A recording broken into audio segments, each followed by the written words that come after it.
You guys, we need to talk about what's blowing up all over the internet right now. Ever since Nia from Dance Moms dropped her book, the internet hasn't stopped talking, and now things have gotten even wilder. Kelly has decided to speak out about how she really feels, and that's exactly what pushed Holly to break her silence too. And honestly, that's just the beginning, because there's a lot being said about what's actually inside this book, and we're diving into every single piece of it. If you thought the tea had already been spilled, think again. It's not just spilled, it's overflowing.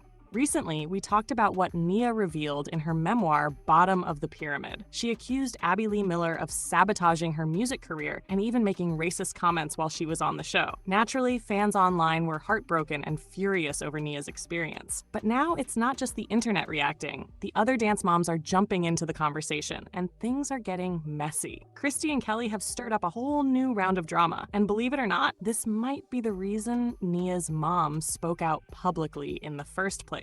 So here's the deal. Christy and Kelly are getting a lot of backlash over their podcast. And in one recent episode, Kelly started bringing up Nia's book. As you know, Kelly, the mom of Brooke and Paige, expressed how frustrated and disappointed she felt that Nia talked about other girls and their moms in the book without giving anyone a heads up first. She said it would have been respectful to at least make a call before publishing stories that included other cast members. And because the book mentions situations that Brooke and Paige. He said that about Nia's book. What do you mean?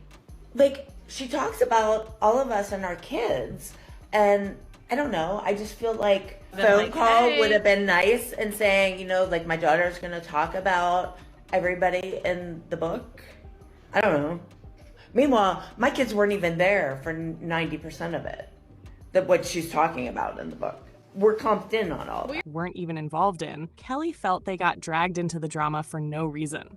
Now here's where things get really interesting. Kelly was venting about all this to Christy, but Christy had to have known about Nia's book long before, because her own daughter, Chloe, literally wrote the foreword for it. Nia even posted with Chloe this week, saying, "When your bestie writes the foreword to your memoir." In an interview, Nia said Chloe writing that part was really, really special. But Chloe isn't the only one showing love. Nia shared that a few other former cast members reached out too, saying they were proud and excited for her, reminding her that they still share a really special bond. So clearly, most of the girls have been nothing but supportive, which makes it even more surprising that Kelly seems to be the only one feeling upset and blindsided by the book's release. And like I said, it's wild that she was venting to Christy about this, because they co-host that podcast together. You'd think if Chloe was involved in the book in any way, Christy might have mentioned that to Kelly, right? Say Jill and Holly, like, Holly was on there the longest of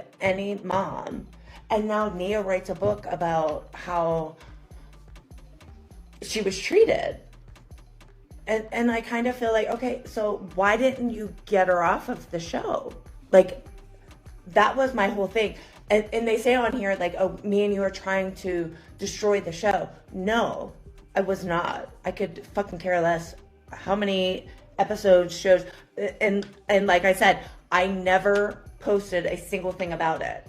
I just wanted my kids off. Still, Kelly seemed genuinely shocked and frustrated. She vented about it and even questioned why Holly didn't pull Nia from the studio if things were really that bad, like she eventually did with her own girls. That's what led to Holly's response, the one I mentioned in my last video. Bottom of the pyramid is her story. Do not invalidate her experience by trying to shift the blame on her mother. Shame on you. You should be embarrassed. That is such an ignorant low blow, and it's so inaccurate. This is about someone who did not do their job. No one was hired to be evil or cruel. So let's get something clear. I'm grown. I don't owe you anything. I don't owe anyone anything. And guess what? Nia's grown too. She doesn't have to ask anyone for permission to do anything. But what she wanted to do was share her story, because so many people have had questions. So many people have been touched by her experiences, and she wanted to share because she knows other people can identify and relate, and she's not alone. But what we're not going to do is manipulate the truth and a narrative to fit your own agenda because you don't want to hold certain people accountable. That is something we're not going to do. So in case you forgot, I take my keys from my kids. I've been silent. I don't need dance moms. I don't need to talk about it. As you can see, I very rarely ever talk about it. This is Nia's story, but I have to come out every now and then just to remind, we're not gonna take advantage and do my kid wrong. That we're not going to do, not without me saying something. So for those of you who have supported her, have bought the book, I thank you so much. Really, really appreciate that support. I see you, I hear you. Those stories mean a lot. She clapped back at the people trying to blame her for what Nia went through, saying they have no idea what really happened. And for those of you who want to regurgitate information that's taken out of context or listen to people who have not even read the book, because some of you who are talking, I know you haven't read the book because I know you. So instead of talking about my kid, instead of talking about a book you haven't read, why don't you support her? Support her for the 7 seasons that she gave on a show that changed pop culture phenomenon that we all love. And stop jumping to conclusions. But what we're not going to do is talk about my parenting, because I have 3 fantastic kids. I know how to parent. I also know I know how to teach. So. And honestly, it felt like Holly was addressing Kelly directly, even though she didn't name names. She even called out those talking about the book when she knew they hadn't actually read it. So yeah, Holly was clearly not happy with what she was hearing, especially from Kelly's side. But the drama didn't stop there. On that same podcast, Kelly and Christy started talking about an old Dance Moms episode where Maddie said Chloe didn't text anyone back after leaving the studio. Christy wasn't happy about how that made Chloe look, and Kelly was frustrated that no one reached out to her daughters when they left. So while Christy was upset about Chloe's reputation, Kelly was hurt over how her own girls were treated. I tried texting and FaceTiming her, but they got no response. This makes me so mad, Kelly. Oh, well, this makes me so mad. Maddie says, oh, I miss Chloe so much, but I guess she hasn't thought to text back. Okay, here's my thing. Yeah, huh? Maddie and Chloe talked and, were fine. But Maddie and Paige were best of friends.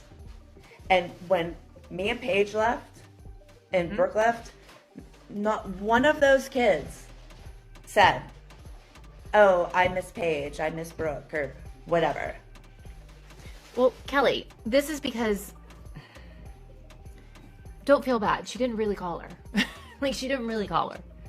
And I wonder how much of this was being told to her by Abby, say you miss Chloe, because then it makes it seem like Chloe's mean for not answering. Well, they did that to me, too. And the only reason I didn't answer was because I knew I was going to be on camera. Now, their podcast is all about recapping Dance Moms, but fans aren't loving the tone. People in the comments are calling them out for dragging the girls, especially when they said Maddie lied about reaching out to Chloe. Viewers were quick to remind them these were kids. Many fans commented saying, this makes me mad because I can't sit here and be like, this is not true. The fandom is going to come after me that I'm calling somebody a liar.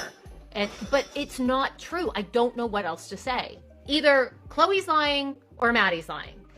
I only can talk about Chloe's side of things. Chloe never received a call from Maddie. Ever. So you would draw the conclusion there. Mine never received a call from anybody, nor did I. Okay, calm down. I called you. Well, you're different.